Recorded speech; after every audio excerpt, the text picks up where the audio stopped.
saya Sultan Noval Tuanto, NIM 2019-1011-0311-188. Di sini saya akan menjelaskan tentang kejahatan harta benda, pencurian, pemerasan, dan kegelapan. Pencurian pasal 362 sampai 367 KUHP. Pencurian berdasarkan rumusan tersebut di atas, maka unsur-unsur tindak pidana pencurian biasanya adalah sebagai berikut. 1. Unsur objektif yang meliputi unsur-unsur A. Mengambil, B. Suatu barang, C. Yang seluruhnya atau sebagian milik orang lain.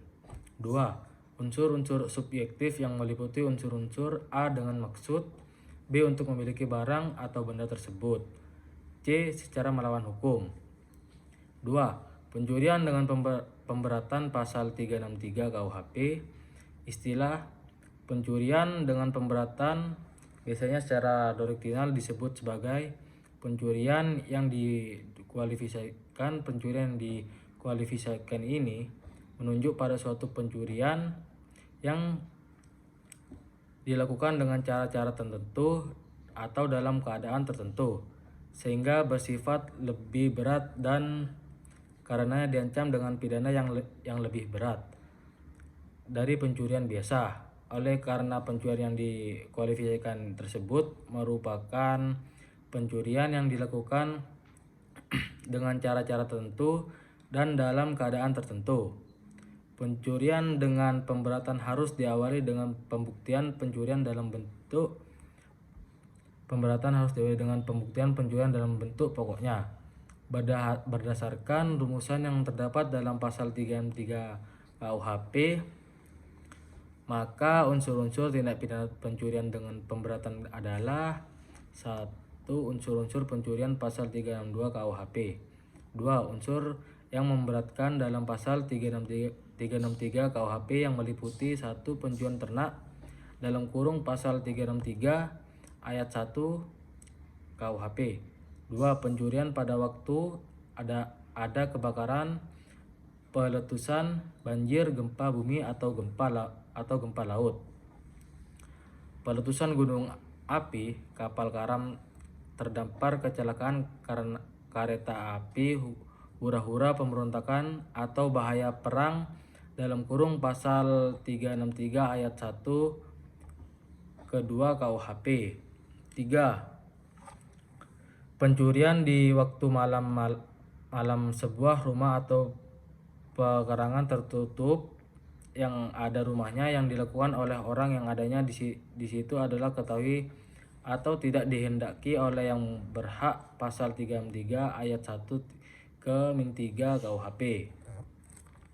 Pencurian yang dilakukan oleh dua orang yang bersekutu dalam kurung pasal 363 ayat 1 ke 4 KUHP. 5. Pencurian yang untuk masuk ke tempat melakukan kejahatan atau untuk sampai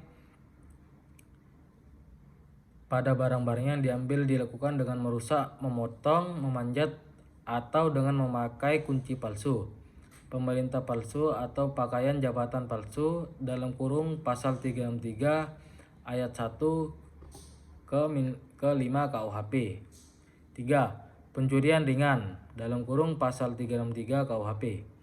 Pencurian ringan adalah pencurian yang memiliki yang unsur-unsurnya dari pencurian di dalam bentuknya yang pokok yang ditambah dengan unsur-unsur lain yang meringankan. Ancaman pidananya menjadi diperingan perumusan pencurian dengan perbuatan yang diterangkan dalam pasal 362 dan pasal 363 keempat. Begitupun perbuatan yang diterangkan dalam pasal 363 kelima apabila tidak dilakukan dalam sebuah rumah atau pekarangan tertutup yang ada di rumahnya, jika harga barang yang dicuri tidak lebih dari Rp5 dikenai karena pencurian ringan pidana penjara paling lama 3 bulan.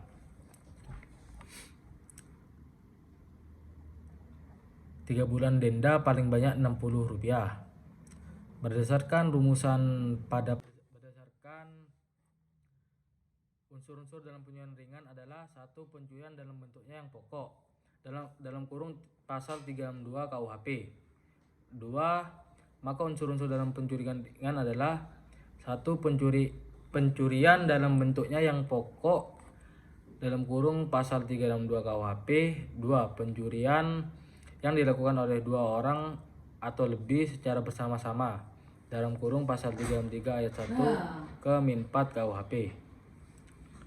3. Pencurian yang dilakukan dengan membongkar atau merusak atau memajat dengan anak kunci pemerintah palsu atau seragam palsu. 4. Tidak dilakukan dalam sebuah rumah.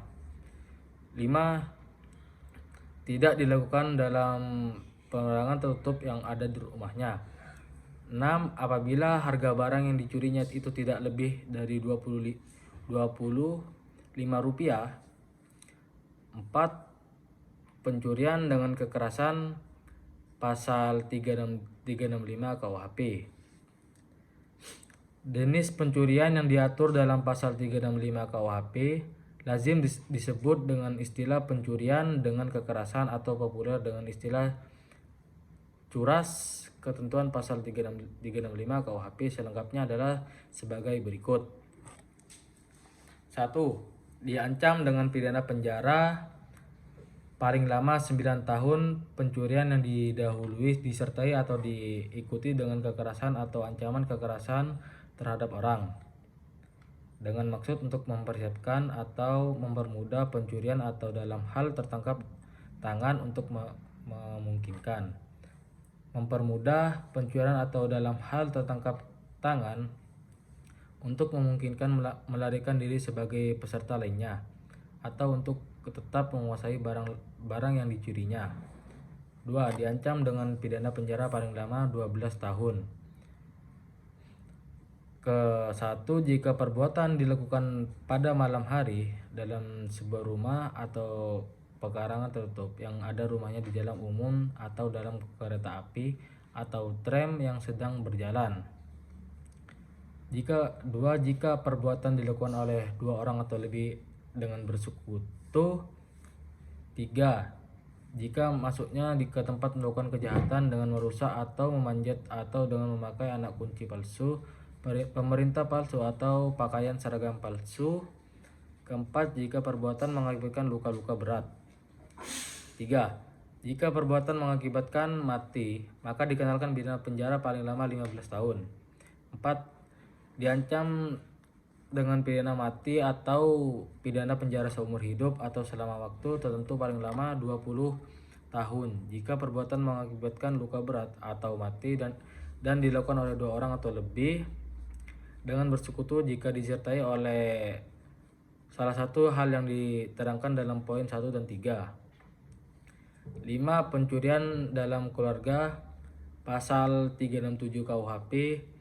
Pasal 367 KUHP ini merupakan pencurian kalangan keluarga. Artinya baik pelaku maupun korbannya masih dalam satu keluarga. Pencurian dalam pasal 367 KUHP akan terjadi apabila seseorang suami atau istri melakukan sendirinya atau membantu orang lain pencurian terhadap harta benda istri atau suaminya. Tindak pidana pemerasan. Dalam konteks hukum pidana suatu perbuatan disebut pemerasan jika memenuhi sejumlah unsur-unsurnya.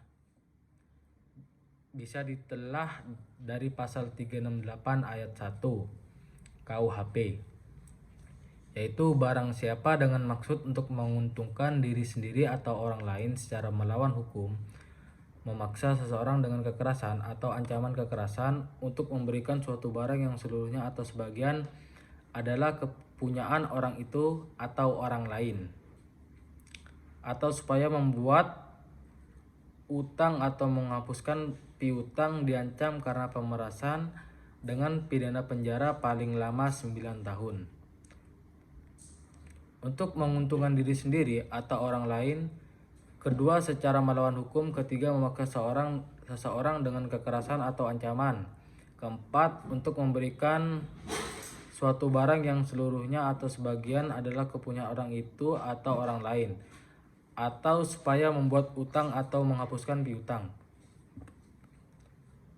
Unsur dengan maksud dalam pasal ini memperlihatkan kehendak pelaku untuk menguntungkan diri sendiri atau orang lain.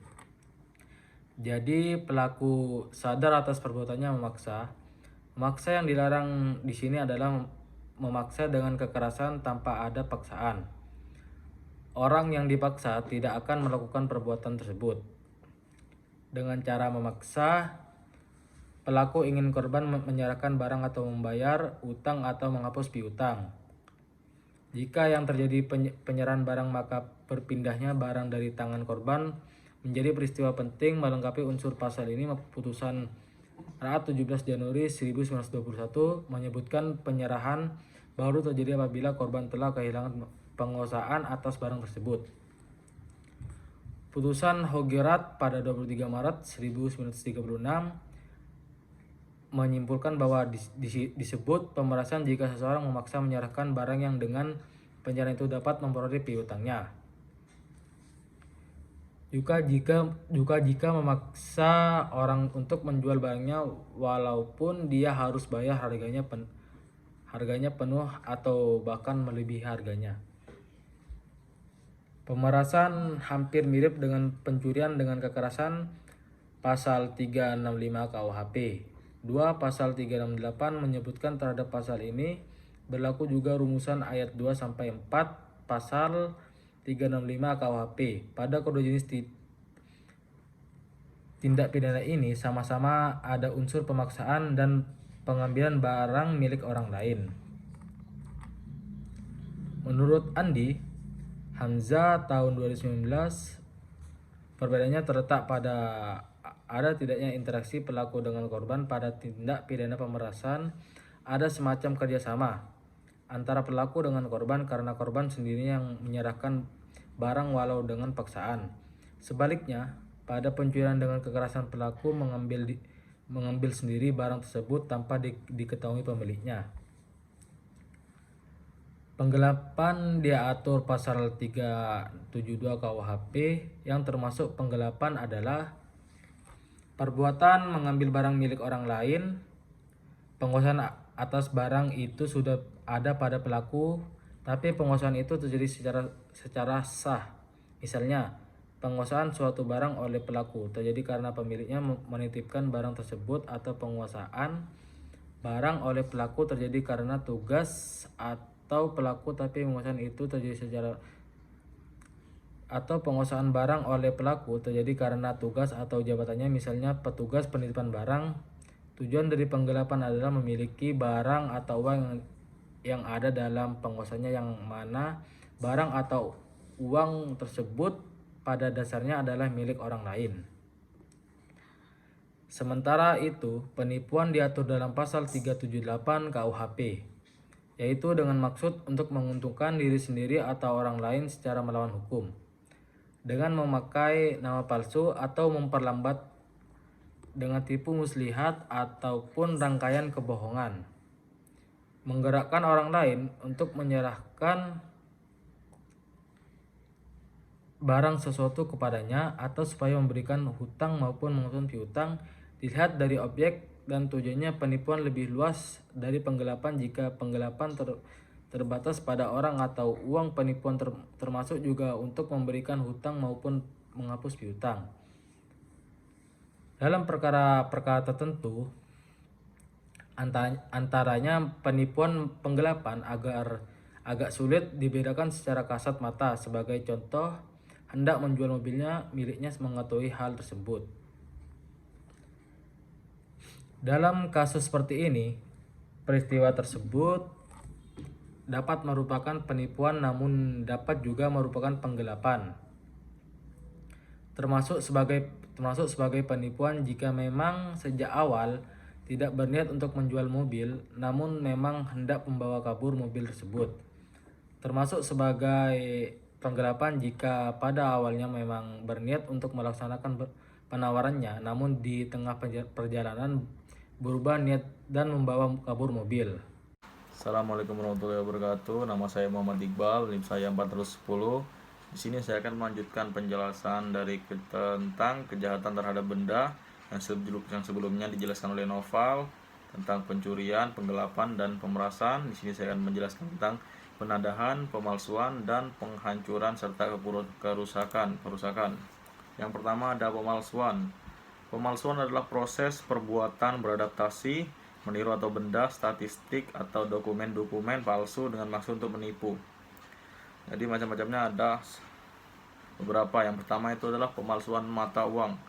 Jadi barang siapa yang meniru atau memalsukan mata uang yang dikeluarkan negara atau bank dengan maksud diedarkan uang kertas itu sebagai asli padahal palsu, itu bisa diancam pidana penjara paling lama 15 tahun. Jadi yang kedua itu ada pemalsuan surat, termasuk dalam pasal 263 KUHP ayat 1. Barang siapa membuat surat palsu atau memalsukan surat yang dapat menimbulkan suatu hak, perikatan, atau pembebasan hutang, atau yang dibutuhkan sebagai bukti seolah-olah isinya benar dan tidak palsu, itu dapat diancam paling lama 6 tahun dan diancam dengan pidana yang sama, 6 tahun. Nah, contohnya, unsur-unsurnya itu barang siapa yang memasukkan surat, adanya kesengajaan, dan merugikan orang lain. Jadi contohnya itu ada sebuah surat pernyataan tentang kepemilikan tanah bertanda tangan si A. Di atas materai telah digunakan oleh seorang dalam persidangan melawan pihak lain serta mengurus sertifikat tanah atas tanah milik si A. Padahal si A tidak pernah membuat surat tersebut. Si A melaporkan kasus tersebut kepada pihak kepolisian. Jadi, apabila pihak lain ini terbukti bersalah membuat surat palsu, pemalsuan surat atas kepemilikan tanah si A, dia akan kena pidana paling lama 6 tahun penjara. Yang ketiga itu ada pemalsuan merek. Diancam dengan pidana penjara paling lama 3 tahun. Jadi barang siapa yang membohongi merek lain daripada yang tersebut dalam pasal 254 dan 255 yang menuntut ketentuan undang-undang harus atau boleh dibubuhi pada barang atau bungkusnya secara palsu pada barang atau bungkus tersebut dengan maksud memakai atau menyuruh orang lain memakai barang itu seolah-olah asli, itu akan bisa kena pidana penjara paling lama 3 tahun penjara. Contohnya seperti Adidas, para brand yang udah besar kan. Nah, ada brand palsu yang bikin nama seperti Adidas, mengeluarkan Adidas tipe Stella anggap. Nah, udah disebarkan tuh Adidas Stella. Padahal si Adidas sendiri tidak pernah membuat atau memproduksi Adidas Stella. Nah, jadi jika Adidas melakukan penyidikan dan menemukan siapa yang mengusulkan merek tersebut, itu bisa memenjarakan paling lama 3 tahun penjara. Selanjutnya adalah penadahan. Penadahan adalah menerima atau memperlakukan barang yang diperoleh orang lain secara tindak pidana. Jadi diancam dengan pidana penjara paling lama 4 tahun dan denda paling banyak Rp900. Jadi yang pertama itu barang siapa membeli, menyewa, menukar, menerima gadai, menerima hadiah, atau menarik keuntungan dari penadahan, itu akan bisa dipidana dalam paling lama penjara 4 tahun atau pidana denda paling banyak Rp900. Yang kedua itu barang siapa menarik keuntungan dari hasil suatu benda yang diketahuinya atau sepatutnya harus diduga bahwa diperoleh dari kejahatan, itu bisa dipenjara paling lama 4 tahun dan pidana denda paling banyak Rp900. Jadi unsur-unsurnya itu adalah barang siapa membeli, menyewa, menukar, adanya kesengajaan di situ. Nah, contohnya si A mencuri sepeda motor. Nah, si B membelinya kepada si A karena dinilai barangnya tersebut adalah murah. Jadi makanya si B ini mau menerimanya atau membelinya. Nah, apabila si B ini ketahuan membeli atau menadah barang hasil dari tindak kejahatan, tindak pidana, itu si B bisa dipenjara paling lama 4 tahun atau pidana denda paling banyak Rp900. Selanjutnya adalah perusakan dan penghancuran, termasuk dalam bab 27 penghancuran atau perusak barang. Menghancurkan atau perusakan barang melakukan perbuatan terhadap barang orang lain secara merugikan tanpa mengambil barang itu. Perusakan barang termasuk pada pasal 406 KUHP, yaitu barang siapa dengan sengaja atau melawan hukum menghancurkan, merusakkan, membuat hingga tidak dapat dipakai lagi atau menghilangkan suatu benda yang seluruhnya atau sebagian kepunyaan orang lain, dihukum dengan hukuman penjara selama-lamanya 2 tahun dan 8 bulan atau dengan hukuman denda setinggi-tingginya Rp4.500. Jadi unsur subjektifnya itu adalah barang siapa dan dengan sengaja, ya, unsur objektifnya itu melawan hukum, dan unsur perbuatannya menghancurkan, merusak, membuat tidak bisa dipakai lagi. Yang kedua adalah hukuman yang sama dijatuhkan kepada mereka yang dengan sengaja dan secara melawan hukum membunuh, merusakkan, membuat tidak dapat dipakai lagi atau menghilangkan seekor hewan yang seluruhnya atau sebagian kepunyaan orang lain. Jadi contohnya si A melakukan pengrusakan terhadap barangnya si B karena adanya dendam. Nah, si A tersebut apabila tertangkap diketahui merusak barang si B dengan sengaja, itu akan bisa dipenjara selama-lamanya 2 tahun dan 8 bulan atau dengan hukuman denda setinggi-tingginya Rp4.500. Sekian penjelasan dari saya. Wassalamualaikum warahmatullahi wabarakatuh. Terima kasih banyak.